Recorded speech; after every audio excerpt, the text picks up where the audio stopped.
All right, I switched out Cricket for Eddie. We still got Crockett out here. Hi, Eddie. Hi, Crocky. Hi, Crocky. Hi, Crocky. All right, everybody, settle down. Settle down. Settle down. Can't eat my speaker. Lay it down. Lay down. We're gonna have story time. It's story time, Eddie. Chapter 14: The Attack. The following months were insane. They scrambled to make up for lost time. There was heightened security, and you could cut the tension with a knife. Everyone was on edge. If speculation was the landscape, distrust was the atmosphere. Everyone was in a dark place, especially the weather. Hampered by rainstorms constantly, everything seemed bleak. Amy asked her dad to come down to see if he could lend a hand. The truth was, she craved his support. She needed to feel his security and his unconditional faith in her. Despite that, Amy found herself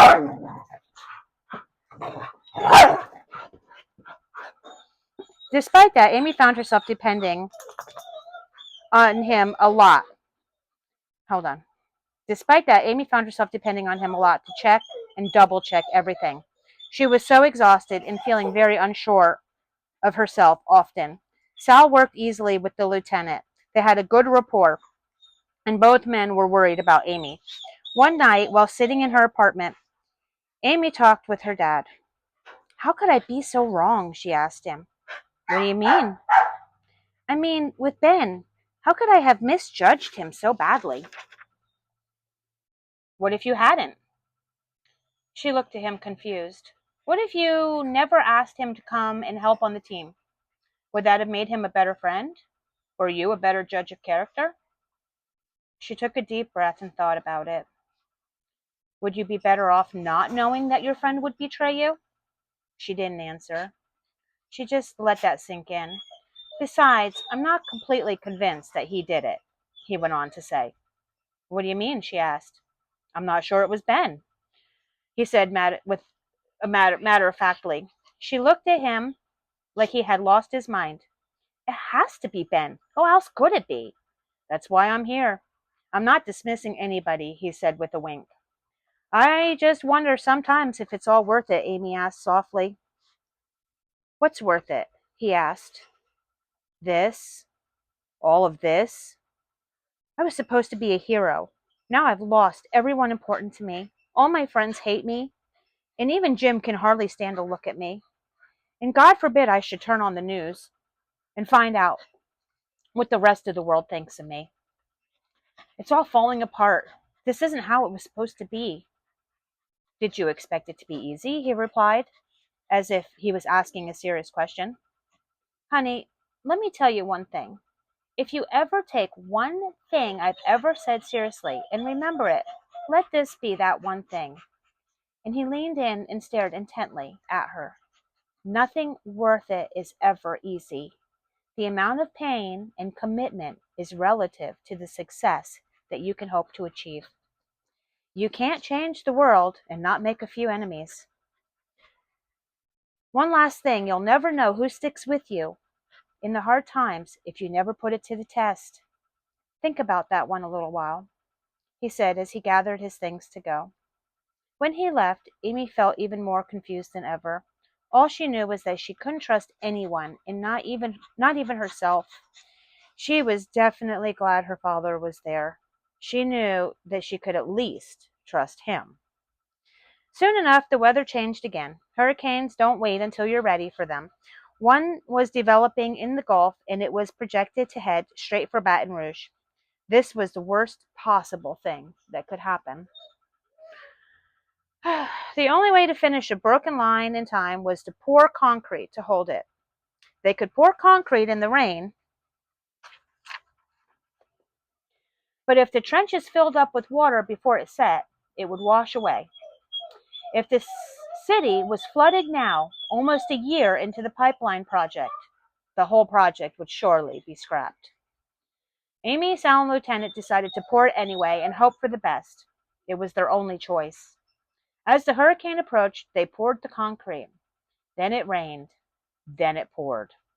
They began laying sandbags around the trenches and pumping the water out of it. Amy told the crew to leave and take shelter. There isn't anything else we can do now. Get out of the storm, she ordered them all. Some left, but most stayed, including Amy, the lieutenant, Sal, and many others who had not noticed. It was hard not to notice that Jim stayed home for this one. Then suddenly a young man approached Amy and said, I have an idea. I can dig another trench, parallel, but deeper and away from this one. That way we can lead the water out and I can do it really fast, the boy said with a confident grin. Thanks, but it's too dangerous. The ground is too soft and your machine could slip and you could get hurt, Amy yelled through the driving rain. I can do it. I'm really good, the boy said with a grin. Let him try, Amy. It's our only hope, her father said. Okay, but anytime you feel like you're in trouble or unsafe, you get out of that machine. Do you understand me? Amy shouted to the young man over the driving rain. Yes, ma'am, he said, happily,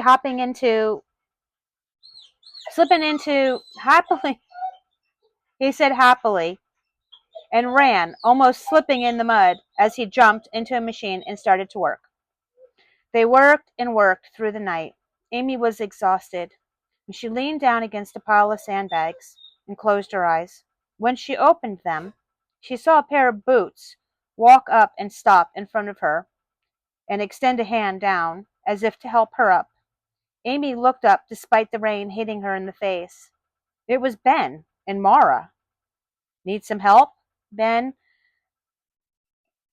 asked, smiling need some help? Ben asked, Mara smiling as if being out in a hurricane was the most fun thing she'd ever done. I guess beggars can't be choosers, she thought, so she was glad that Jim wasn't there now. The last thing she needed now was a confrontation. Amy reached up and took Ben's hand. He pulled her up. You look terrible, he said, and they got to work. As the night dragged on, they got a call. The reservoir is full. Is it ready? The three met and discussed it. They would have to try it. Amy was on her way to tell the crew to clear out. They were going to open it, and they didn't know what to expect when she was interrupted.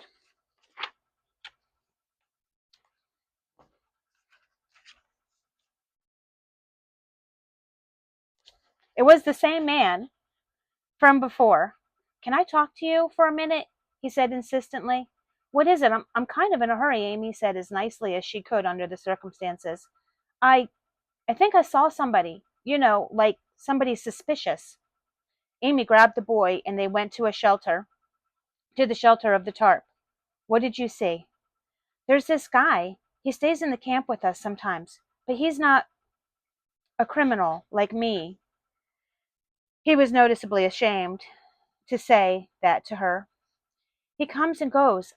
I don't even think he works here, but I saw him around the pipeline a few times. I didn't think much of it until the last time, with the explosion. And I was thinking, anyway, I've seen him again. Now I know who's who, and he ain't nobody. Do you know where the man is now? Amy said very seriously. The boy pointed to the outhouse. He's in there. Hurry and get the patrols, Amy commanded him. Amy ran and got the lieutenant and Sal. She said something to them quickly, and they ran to the outhouse. Ben watched and wondered what was going on. Amy didn't tell him what was happening. A part of her still didn't know if she could trust him. Sal and the lieutenant pounded on the plastic door. There was no answer from inside.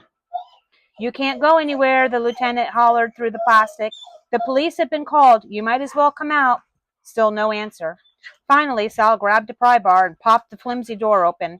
There sat a man, big and tough looking. On his lap sat a device. It was a detonator. The men bum-rushed him. Ben and Mara began running, yelling to everybody to clear the trench. Mara grabbing the men and pulling them out. She was stronger than she looked. Get away, get away, get away, there's a bomb, the two yelled, trying to warn everybody. The lieutenant managed to wrestle the device from the man and quickly handed it off to Sal, who took off towards the oncoming policeman. But it wasn't over. The man pulled out a gun. The men tried to get it from him, but it fired. The sound was dreadful. Amy was frozen. It happened so fast.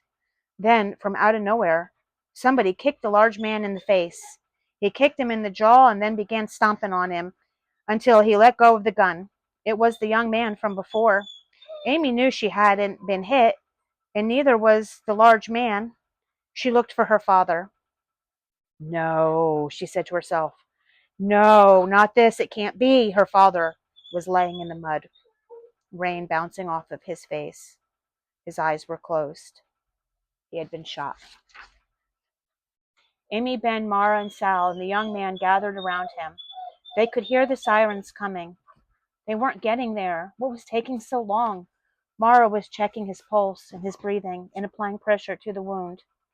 The boy looked in the outhouse and saw the man's cell phone lying there on the floor. He retrieved it, knowing all too well that it may have crucial information that the police could use. The patrols got there and managed to restrain the large man. He wasn't going anywhere. Amy's phone rang. What's going on there? I heard the police were called. It was Jim, who sounded frantic. What's happening? Amy, was there another attack? Is everyone okay? Amy! It's my dad, she said solemnly. I gotta go. She hung up. Jim ran to his car and rushed to the scene. She knelt beside her father. I'm so sorry, Daddy, she cried.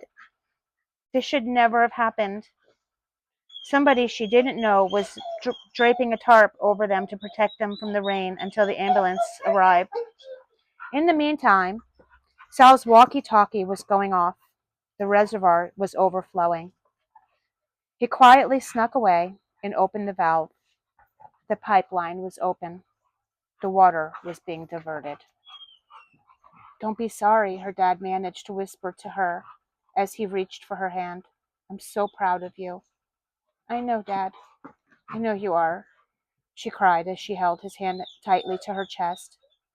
Sal appeared, knelt down, and quietly said, I opened the valve. It's working. I just thought you would want to know. Her dad said weakly, See? I never doubted you.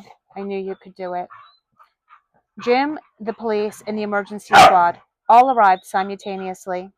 Jim saw the man on the ground and stopped cold in his tracks, his mouth open with shock. He watched in disbelief as the lieutenant was getting loaded into an ambulance. He ran to Amy and threw his arms around her. Are you okay? What happened here?